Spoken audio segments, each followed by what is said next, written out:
Vancouver hadn't lost a game since acquiring Del Bianco. What was kind of the challenge of going against him, and what did it mean to be able to break through that, especially in that first half? Yeah, I mean, he's obviously done a great job since coming back and being traded to them and stepping in. I don't know how many games ended up.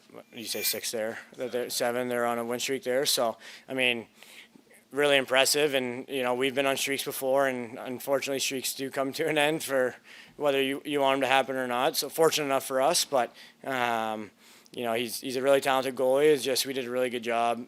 Credit to Eric Vince, who does a bunch of our film and sends out clips, early in the week. All the shot charts, that kind of stuff. So credit to him to helping us prepare, and then JT just putting a plan in place for us to execute. And you had to make adjustments along the way, but we were able to do that and come out with a win. You guys settled in. How important was it for you guys to come out to an early lead and grab that early momentum?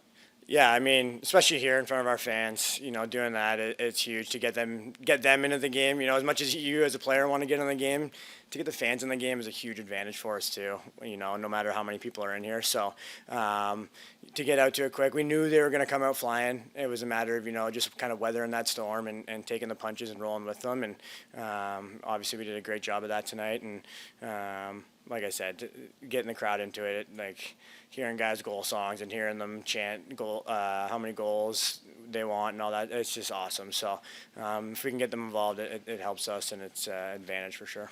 Was there any discussion at the start of the fourth about not letting up, or you had obviously 5 goals more than 2 goals, but you had that lead against them last time they were here? Was that a talk at all on the bench, just not let them get back in this at all?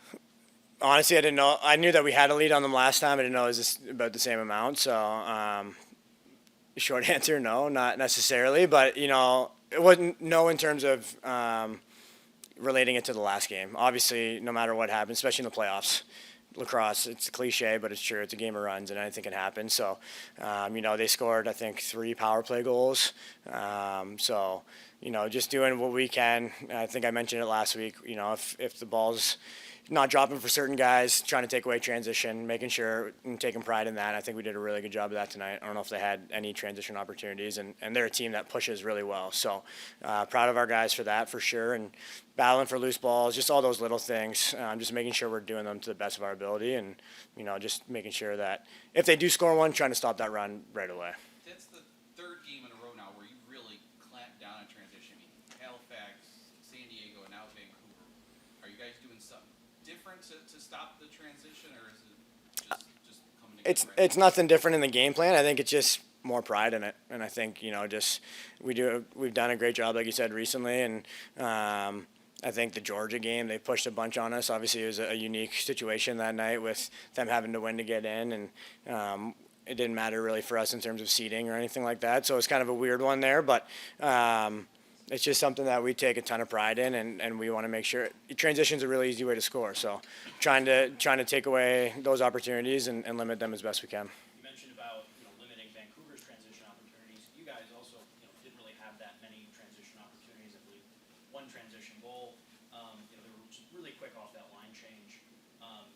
As you kind of settle in on offense, you're still getting the ball down there, right? But then you're using the shot clock, things like that to your advantage. Does it give you kind of different looks and strategies that maybe you're not used to in past games, right, where you're running that ball quick down the throat?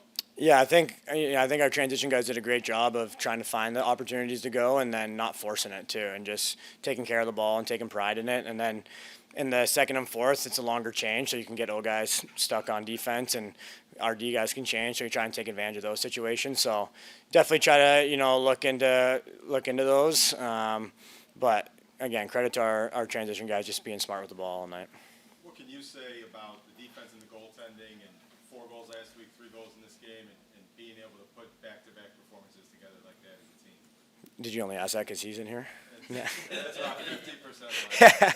No, it's the great thing about our team is obviously from Vino to Pre to Doss, blocking shots. I could go down the whole list.